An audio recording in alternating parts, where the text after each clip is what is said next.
Hello and welcome to CanadianGenderEquity.org. My name is Corey Hunter, founder of Canadian Gender Equity and host of Be the Change, our YouTube series. It's my pleasure to have this opportunity to take you on a little tour of our website today and talk to you about the resources and the developments that we've been working on, and also tell you a little bit about our future and upcoming endeavors and our growth. So why don't we start by taking a look around and see what's here on the site. First of all, if you're already here, you might have made your way to our homepage, CanadianGenderEquity.org. And this would be where we have a nice little blurb talking about how we are a current nonprofit in the making. And one of our biggest goals is to change the dialogue around gender and sexual orientation to a more inclusive dialogue that promotes a better community. There's a contact form here, and as you learn more about the different services that are available and the different types of things that we're looking to hear from you, I want to encourage you to take opportunity to fill that contact form out. Tell us a little bit about yourself or your agency or your school and what it is that you're hoping that we might be able to help you with. Up until recently, I myself have traveled around the Maritimes and I've been educating individuals on gender equity and sexual orientation, as well as mental health and personal empowerment for about 15 years now. But with COVID-19, there's a drastic need for us to shift to things online. It's no longer enough just to get together and have workshops and do things in person, because there are now often limitations on how we're able to get together. And so now more than ever, it's important for us to have things online, resources, ways to connect, and pieces of positive media. So with that in mind, let's have a look through the website. You'll notice at the top, there's a navigation bar with 4 primary buttons. And from each one of these pages, you'll be able to navigate through the sub pages, but you can also click on them at any time from the drop down to shortcut your way through. Let's start with the About tab. You'll notice on here that there's a little overview about myself if you're looking to learn a little bit more about who I am and what's kind of led me to this point here with Canadian Gender Equity. You can have a look through that, and you can also check out our volunteers at the bottom. Up until recently, we've been onboarding volunteers from my class at Eastern College, where I teach the Child and Youth Care with Addictions program.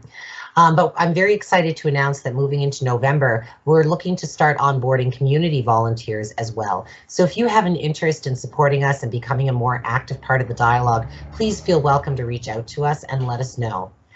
Next to the services, there's also an option to check out our gallery. And from here, you'll see there are all sorts of pictures from different online, remote, and in-person events, workshops, mental health fairs, public speaking events, podcasts, webinars, the whole 9 yards, everything right down to Pride events.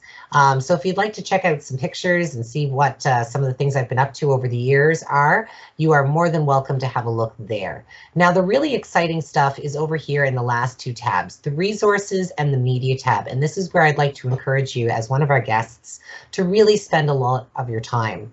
If you click on the resources page, you'll notice that there are 2 subcategories, the LGBTQ+ resources, as well as the child and youth family resources.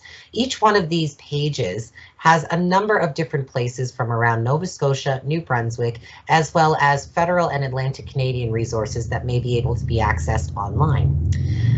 There is some overlap between these 2 pages, but if you click on Learn More, you'll notice that there's also a lot that is unique to each one. They are both broken up by National and Atlantic, New Brunswick, and then Nova Scotia categories. And within each one of those, you'll see that they've been alphabetized.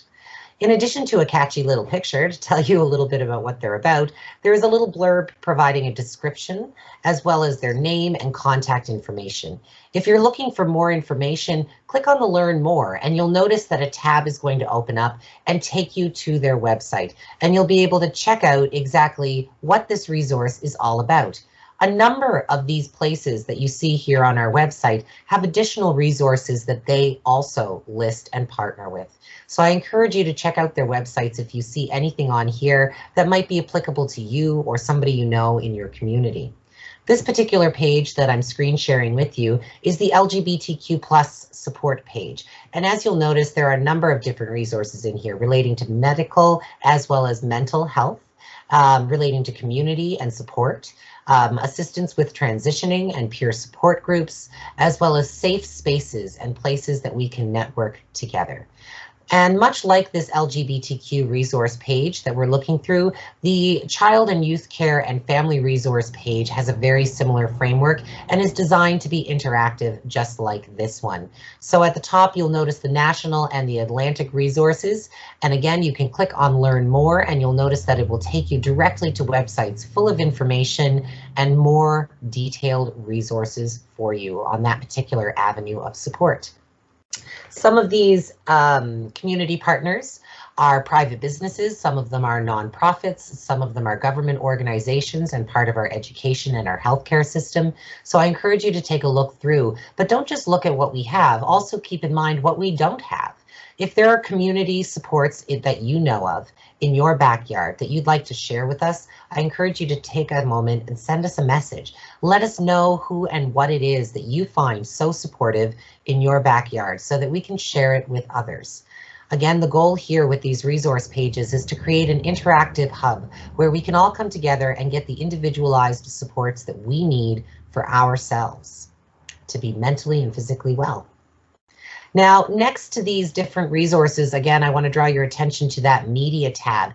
And if you click on it, it will take you over and you'll see that we have 3 different categories here that you can check out. One of them is our Instagram page. And so if you'd like to check out the different media pieces, it's right there. You can also get to our Instagram as well as our Facebook and our YouTube pages through the media icons, which show up at the bottom of every page as you navigate through. The reason why we've taken some time to do an Instagram and make sure that this is posted out there on our Facebook as well is because at a time right now with COVID-19, when we're more isolated than ever, it's important to put out pieces of positive social media that uplift us and raise our spirits. It's important to put things out there that make people think and ponder the way that they might have viewed the world up until now. It's important for us to connect people to the conversations and the dialogue that we're having, and also to share awareness on different topics that affect people and affect our ability to be inclusive. It provides us an opportunity to promote visibility and make sure that people know that they are cared for and that they are appreciated. It helps us to create a safe space at a time that we might normally be more alone and more isolated. So if you have any interest, if you're on social media and find yourself online, I encourage you to check out our Instagram, check out our Facebook and follow it, share it, because visibility is key. We also have our weekly YouTube series, which airs every week on Fridays at 11 o'clock. And following the live premiere, these videos are made available here on our website, starting with the most recent at the top and working their way down. And of course, they're also available on our YouTube channel. As you can see, we've got a couple up here about debunking gender, the difference between gender expression and sexual orientation, and pronouns, how they can be little words that generate big problems. And this list is going to continue to build and grow as our series develops. Now, if you have a little bit more time to join in the conversation and do a little bit of extra listening, I invite you to check out the webinars and speeches page. Over here, you'll see that we have a number of different dialogues, including this Morph Take Back the Night event, which was put on in Pictou County. And this is a virtual event where myself, as well as other advocates and survivors of sexual and domestic violence, stood up to talk about what we need to do as community members to end this kind of violence. There's a conversation here with Lloyd Bruce, and there's a link when you're watching it if you'd like to check out the full church service, which is completely centered around inclusion. And it's our talk about the church and this movement towards being an inclusive space, safe space for the queer community. Because religion and sexuality and gender expression do not need to be exclusive of one another. There's an interview here with Steve where we talk about the importance of visibility and the importance of community connection and continued growth, as well as different webinars to help people understand how they can be supportive in their environments, including this panel on supporting transgender individuals at work, as well as this podcast with Pickle Planet on how to be a supportive transgender parent. There are conferences like the C3 Leadership one, as well as a longer one, which was done in partnership with Eastern College, that basically picks apart gender as a construction, as well as sexual orientation, and it talks about what we need to do as allies. So these resources are also going to continue to develop and be posted as we make new pieces and we engage in new conversations around our community. So I hope this helps you to navigate through, and I just want to take one last moment to encourage you to reach out and tell us what it is you'd like to see next for either upcoming conversations in our YouTube series, different partners or people that we might be able to engage with here in our webinars, speeches and interviews, or types of media bites that you think might help to make your community more inclusive.